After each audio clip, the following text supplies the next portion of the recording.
धारदार लेखणी, प्रक्षोभक विचारसरणी, तुमचं आमचं आपलं न्यूज चॅनल विचार मंथन न्यूज। शहापूर सापगाव रस्त्याच्या दुरुस्तीची मागणी माहिती अधिकार कार्यकर्ता महासंघाकडून आमदारांना साकडे। मध्यस्थीनंतर MSRDCचे लेखी आश्वासन, आंदोलन 15 दिवसांसाठी स्थगित। विचार मंथन न्यूज। शहापूर तालुक्यातील मुख्य मार्ग असलेल्या शहापूर सापगाव मुरबाड रस्त्याची गेल्या 8 वर्षांपासून अत्यंत दुरावस्था झाली असून नागरिकांना प्रचंड त्रास सहन करावा लागत आहे। अनेक आंदोलनांनंतरही MSRDC प्रशासनाने फक्त आश्वासने देत काम थांबवून ठेवले असल्याची नाराजी नागरिक व आंदोलनकर्त्यांनी व्यक्त केली। या मुद्द्यावर लक्ष केंद्रित करत माहिती अधिकार कार्यकर्ता महासंघाचे ठाणे जिल्हाध्यक्ष अशोक पडवळ यांनी आमदार दौलत दरोडा यांना पत्रव्यवहार करून रस्त्याच्या दुरुस्तीची तातडीची मागणी केली होती। त्यानंतर महासंघाच्या वतीने आमदारांच्या निवासस्थानी धरणा आंदोलन सुरू करण्यात आले। मात्र यावेळी तहसीलदार परमेश्वर कसोळे आणि पोलीस निरीक्षक मुकेश ढगे यांच्या मध्यस्थीने MSRDCचे कार्यकारी अधिकारी संदेश वाहोळे यांनी पुढील 15 दिवसांत रस्ता सुस्थितीत करण्याचे लेखी आश्वासन दिले। या आश्वासनानंतर आंदोलन 15 दिवसांसाठी स्थगित करण्याचा निर्णय घेण्यात आला। रस्त्याची स्थिती जैसे थे राहिल्यास पुन्हा तीव्र आंदोलन छेडण्यात येईल असा इशारा महासंघाने दिला आहे।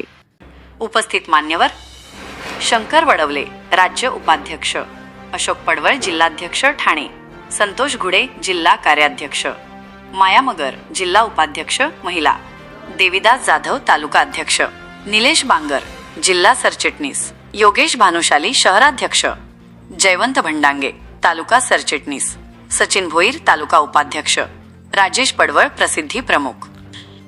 इतर उपस्थित कार्यकर्ते तसेच नितीन पडवळ, हेमंत जोशी, अशोक कोंगेरे, एकनाथ भोईर, शशिकांत तुपे आणि इतर अनेक कार्यकर्ते मोठ्या संख्येने उपस्थित होते।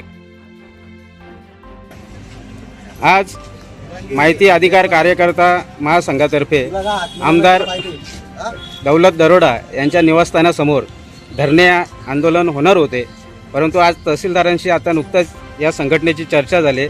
तर साहेब काय झालं आतमध्ये? तहसीलदार साहेब आणि विद्यमान PI यांनी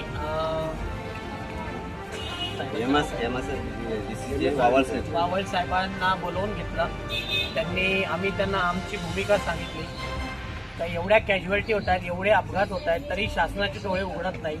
आज दर 2 महिन्यांनी 1 महिन्यांनी आंदोलन करावं लागते आणि तुम्ही सगळ्यांना वाटण्याच्या अक्षता लावतात, फक्त एक आश्वस्त करून जातात। तर ह्या वेळेस आमच्या आंदोलनाला यश म्हणता येईल किंवा त्यांनी घेतलेली भीती या अनुषंगाने साहेबांनी आम्हाला असं आश्वस्त केलेलं आहे की येणाऱ्या 2-3 दिवसात कुठल्याही परिस्थितीत काम चालू करून 15 तारखाची लास्ट मुदतीच्या आतमध्ये त्या कामाचा पूर्णत्वाकडे नेणार आहेत। 15 तारखेपर्यंत ते काम जर पूर्ण झालं नाही तर 16व्या दिवशी नंतर आम्ही आमच्या आंदोलनाची दिशा आणि हे वाढवणार, आम्ही तीव्रता वाढवणार आहे। मग तिथे आम्ही विद्यमान आमदार यांच्या घराबाहेर आंदोलन करणार हे 100% सत्य आहे। पण आज त्यांनी दिलेल्या आश्वासनात आणि त्यांनी आम्हाला लेखी आश्वासन दिलेलं असल्यामुळे आम्ही ही भूमिका काही काळापुरती स्थगित करत असून आम्ही याचा निर्णय 16 तारखेला घेऊ। 16-15 तारखेपर्यंत आम्हाला काम पूर्ण करण्याचं लेखी आश्वासन सदर साहेबांनी विद्यमान तहसीलदार साहेब कासोळे साहेब, विद्यमान PI ढगे साहेब यांच्या समोर दिलेलं आहे। त्यामुळे आम्ही त्या तात्पुरत्या स्वरूपात हे आंदोलन पुढे ढकलत आहोत। अशोकजी, याआधी या रस्त्यावर 2 आंदोलनं झालेली होती।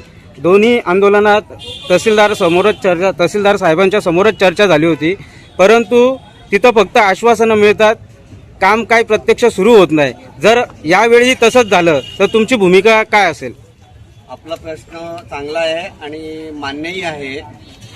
ज्यावेळी तहसीलदार साहेबांसमोर MSRDCचे वावळ साहेबांनी चर्चा केली त्यावेळी प्रत्येक आंदोलन आणि दिव्यांगाने आंदोलन केलं, भीक मागो आंदोलन झालं, ह्या मुद्द्यावरही आम्ही चर्चा केली। त्यावेळी त्या तांत्रिक अडचणी ज्या होत्या, काही तांत्रिक अडचणी होत्या त्या रस्त्याच्या बाबतीत आहेत, त्या बाबतीत सखोल चर्चा झाली आणि त्या अडचणी आता दूर झालेल्या आहेत।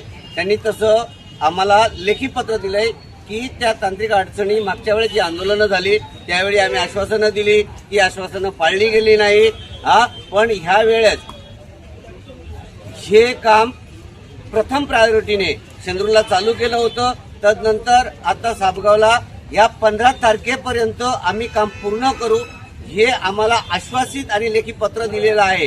आणि त्या लेखीपत्राच्या अनुषंगानं तहसीलदार साहेबांना आम्ही एक विनंती केली की जर 15 तारखेला 15 तारखेपर्यंत काम पूर्ण झालं नाही तर आमचा जो आंदोलनाचा पावित्र्य आहे तो आम्ही आंदोलन स्थगित करत आहोत.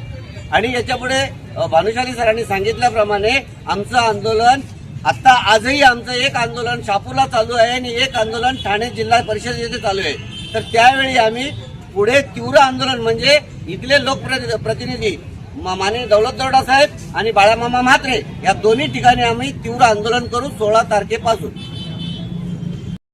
आपल्या सोबत आहेत माहिती अधिकार कार्यकर्ता महासंघाचे उपाध्यक्ष शंकर वडवले साहेब. आज तुम्ही दौलत दरोडा यांच्या घरासमोर आंदोलन करणार होते, परंतु आज तहसीलदारांशी चर्चा झाल्यानंतर तुम्ही काही काळ आंदोलन स्थगित केलेलं आहे, तर याबद्दल काय सांगाल? नमस्कार. आजची जी माहिती अधिकार कार्यकर्ता महासंघाच्या वतीनं जे आजचं सन्माननीय आमदार दरोडा साहेब यांच्या निवासस्थानी होणार होतं, परंतु तहसीलदार DI आणि संबंधित विभागाचे अधिकारी यांच्याशी चर्चा झाली. मगाशी प्रश्न तुम्ही विचारला की शहापूरकरांना फक्त पत्र दिली जातात, आश्वासनं दिली जातात, परंतु ह्या विषयासंदर्भात माहिती अधिकार कार्यकर्ता महासंघाने पहिले सुरुवातीलाच हा प्रश्न उचललेला आहे आणि ती सुरुवात आहे. आणि आम्ही आतमध्ये चर्चा करताना DI साहेब असतील, तहसीलदार साहेब असतील आणि संबंधित विभागाचे अधिकारी यांना पण सांगितलेले की 15 तारखेला आणि पहिला रोडचा डागडुगीचा जो विषय होता आता संपूर्ण डांबरीकरण करण्यात येईल 15 तारखेपर्यंत असं त्यांनी आश्वासन दिलेलं आहे, लेखी पत्र दिलेलं आहे. जर 15 तारखेपर्यंत ते काम पूर्ण झालं नाही तर 16 तारखेला माहिती अधिकार कार्यकर्ता महासंघाच्या आंदोलनाची काय तीव्रता असेल ही शहापूरकरांना बघायला मिळेल. त्याचप्रमाणे हे जे आंदोलन आहे हे आम्ही तात्पुरता स्थगित करत आहोत. तसेच 16 तारखेला हेच आंदोलन आम्ही कंटिन्यू करणार आहोत. तरी 15 तारखेपर्यंत आपण बघूया, जर नाही झालं तर 100% 16 तारखेला माहिती अधिकार कार्यकर्ता महासंघाच्या आंदोलनाची तीव्रता काय असेल ती सर्वांना बघायला मिळेल. धन्यवाद.